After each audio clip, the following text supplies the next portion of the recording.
तो आज हम आप लोग के लिए लेके आए हैं बीपीएससी टीआरई 4 का सिलेबस और कुछ एमसीक्यू क्वेश्चन। सबसे पहले हम लोग आज सिलेबस पे चर्चा करेंगे, कितने मार्क्स के कितने क्वेश्चन होते हैं, कितने पार्ट में एग्जाम लिए जाते हैं, और फिर उसके बाद हम लोग चर्चा करेंगे अपना क्वेश्चन पे।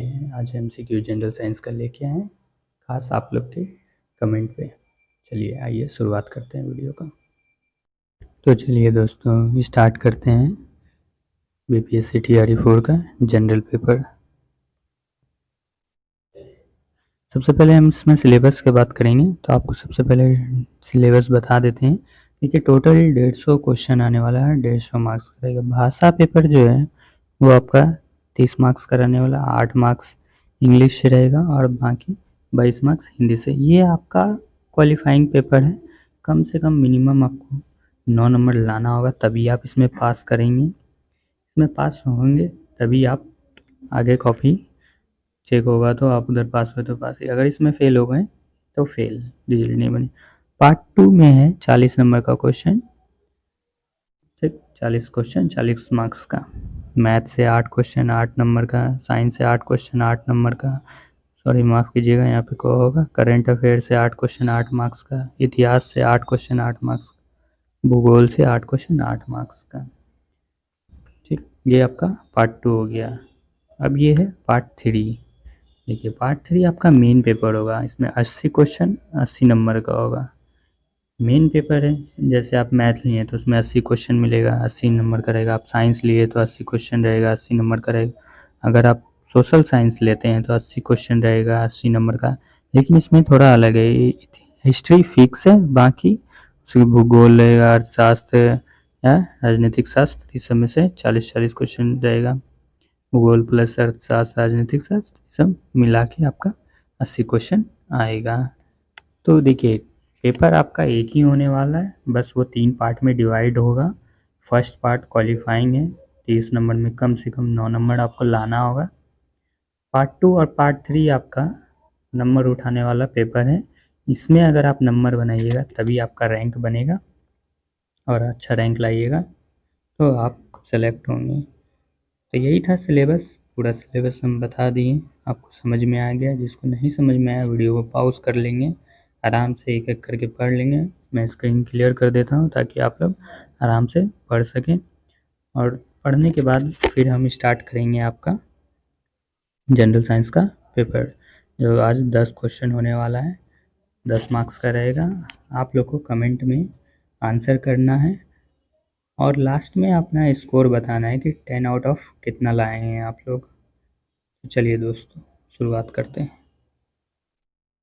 पहला क्वेश्चन आपके स्क्रीन पे, आप लोग अपना आंसर कमेंट में ज़रूर दीजिएगा, और जो आएगा एग्ज़ाम में यहीं से आएगा, इसलिए आप लोग ध्यान से पढ़िएगा। जिन्हें नहीं आता है वो आज सीख लीजिए, याद कर लीजिए, और जिन्हें आता है वो अपना कमेंट में आंसर दीजिए और लास्ट में अपना स्कोर बताइएगा। तो पहला क्वेश्चन आपके सामने है, निम्नलिखित में से कौन सा जानवर सिंधु घाटी सभ्यता के लोगों को नहीं पता था?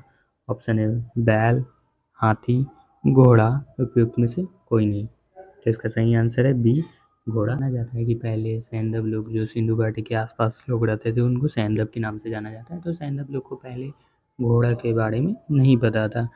परंतु अभी हाल ही में खुदाई में सुतहा, मेंडोर, कालीबंगा, लोथल, इस में से घोड़े के कुछ अवशेष पाए गए हैं, परंतु आयोग ने इसका आंसर घोड़ा माना है, तो आपको घोड़ा ही टिक करना होगा। चलिए नेक्स्ट क्वेश्चन, क्वेश्चन नंबर 2 की तरफ चलते हैं।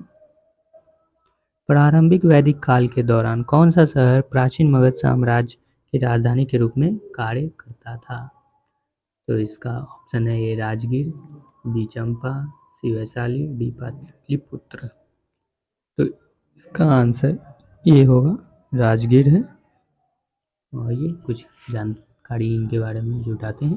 प्रारंभिक वैदिक काल के दौरान राजगीर, जिसको गिरिव्रज शहर नाम से प्रसिद्ध था, इसकी राजधानी हुआ करता था मगध का। मगध साम्राज्य में आज का जो आधुनिक काल का आपका पटना, गया, शाहबाद, ये सब का कुछ हिस्सा था। देखिए हर एक के समय में अपना अपना राजधानी बदलता गया। बिंबिसार, अजातशत्रु के समय में राजधानी राजगीर ही था, किंतु उदयन के समय में यहाँ के राजधानी में बदलाव देखा गया। पाटलिपुत्र में स्थानांतरित कर दिया। शिशुनाग वंश के में पाटलिपुत्र से राजधानी स्थानांतरित करके वैशाली को ले गया। तो इसी तरह सबके कालांतर में बदलाव दिखता है। चलिए आइए क्वेश्चन नंबर 3 की तरफ चलते हैं। बोधि स्तूप पद्मपाणिनि की पेंटिंग स्थित है बाग में, एलोरा में, अजंता में या बदामी में? तो इसका आंसर होगा सी, अजंता में। देखिए, बोधि स्तूप पद्मपाणि की पेंटिंग अजंता की गुफाओं में स्थित है। संस्कृत में पद्मपाणि का शब्दार्थिक अर्थ कमल धारण करने वाला होता है। समझ में आया? चलिए नेक्स्ट क्वेश्चन की तरफ बढ़ते हैं। क्वेश्चन नंबर 4, भारतीय कला स्तूप चैत्य और बिहार का निर्माण निम्नलिखित में से किससे संबंधित है? तो आपके सामने ऑप्शन है आजीविक संप्रदाय, वैष्णव संप्रदाय, बौद्ध संप्रदाय या शैव संप्रदाय। तो इसका आंसर है सी, बौद्ध संप्रदाय। देखिए, भारतीय कला के स्तूप चैत्य और बिहार का निर्माण बौद्ध धर्म से संबंधित है। बौद्ध धर्म की धार्मिक वास्तुकला भारतीय उपमहाद्वीप में विकसित हुई। चैत्य बौद्ध राजा स्थल है, जबकि बिहार बौद्ध भिक्षुकों का निवास स्थल है। स्तूपों के निर्माण के उद्देश्य गौतम बुद्ध ने पवित्र अवशेष की पूजा व सुरक्षा थी। चलिए क्वेश्चन नंबर 5 की तरफ बढ़ते हैं। Magadh and Angas plains are parts of which of the following? Magadh एवं अंग के मैदान निम्नलिखित में से किसके हिस्से हैं? तो देखिए, ऑप्शन है ऊपरी गंगा का मैदान, मध्य गंगा का मैदान, निम्न गंगा का मैदान या फिर इनमें से कोई नहीं, उपयुक्त में से एक से अधिक। तो इसका आंसर है बी, मध्य गंगा का मैदान। देखिए, मध्य गंगा का मैदान पूर्वी उत्तर प्रदेश और संपूर्ण बिहार तक विस्तृत है। अंग महाजनपद का क्षेत्र वर्तमान जो आज भागलपुर जहाँ से हम हैं दोस्तों तथा मुंगेर जिले के स्थित था। मगध महाजनपद वर्तमान पटना, गया तथा शाहाबाद में स्थित है, जो मध्य गंगा का मैदान में स्थित है। में चलिए क्वेश्चन नंबर 6 की तरफ चलते हैं। आप लोग कमेंट में आंसर करते जाइएगा और लास्ट में अपना स्कोर जरूर से बताइएगा। कौटिल्य किस स्थान में राजनीतिक ज्ञान और अर्थशास्त्र के प्राध्यापक थे? Option A Nalanda, Pataliputra, Takshashila. उपयुक्त में से कोई नहीं, उपयुक्त में से एक से अधिक। तो जैसा कि दोस्तों आप लोग जानते होंगे, कौटिल्य जिसे चाणक्य के नाम से जाना जाता है, चंद्रगुप्त मौर्य के गुरु थे, जिनका बहुत बड़ा योगदान था मौर्य वंश का स्थापना करना। तो इसका आंसर सी, तक्षशिला होगा। आइए कुछ जानकारी इनके बारे में जानते हैं। कौटिल्य, जिन्हें चाणक्य के नाम से भी जाना जाता है, एक प्रसिद्ध भारतीय अर्थशास्त्र, दार्शनिक और राजनीतिक सलाहकार थे। ये प्राचीन तक्षशिला विश्वविद्यालय में राजनीतिक विज्ञान और अर्थशास्त्र के प्राध्यापक थे, जो विश्व के सबसे पुराने विश्वविद्यालय में से एक था और प्राचीन भारत में शिक्षा का केंद्र था। चलिए अगला क्वेश्चन नंबर 7 की तरफ चलते हैं। आप लोग आंसर कर रहे हैं ना, कमेंट में करते रहिएगा। क्वेश्चन नंबर 7, निम्नलिखित कथनों पर विचार करें। फाहियान एक चीनी तीर्थयात्री था जो हर्ष के शासनकाल के दौरान भारत आया था। सेकेंड है, हिनसांग एक चीनी बौद्ध भिक्षुक थे जिन्होंने चंद्रगुप्त द्वितीय के शासनकाल के दौरान भारत का दौरा किया था। तो आप लोग आंसर कीजिए। इसमें सही कथन के बारे में बताना है, कौन सा कथन सही है, केवल एक, केवल दो, दोनों या उपयुक्त में से कोई। देखिए दोस्तों, क्या है ना कि फाहियान एक चीनी यात्री तो था, लेकिन ये चंद्रगुप्त द्वितीय के शासनकाल में आया था, और हिनसांग एक चीनी बौद्ध भिक्षुक थे, लेकिन ये हर्षवर्धन के शासनकाल में आया था। तो उल्टा दे दिया है, इस वजह से इसका आंसर डी हो जाएगा, उपयुक्त में से कोई नहीं।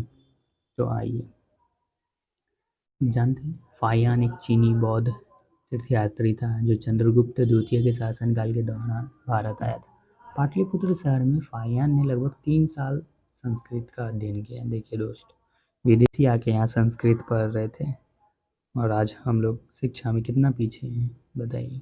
पाटलिपुत्र शहर में फाहियान 3 साल। हिनसांग एक चीनी बौद्ध भिक्षुक था जो राजा हर्षवर्धन के शासनकाल में भारत आया था। उसने कश्मीर, सिल्याकोट, कन्नौज तथा नालंदा में हीनयान और महायान बौद्ध धर्म का अध्ययन किया। चलिए नेक्स्ट क्वेश्चन, क्वेश्चन नंबर 8।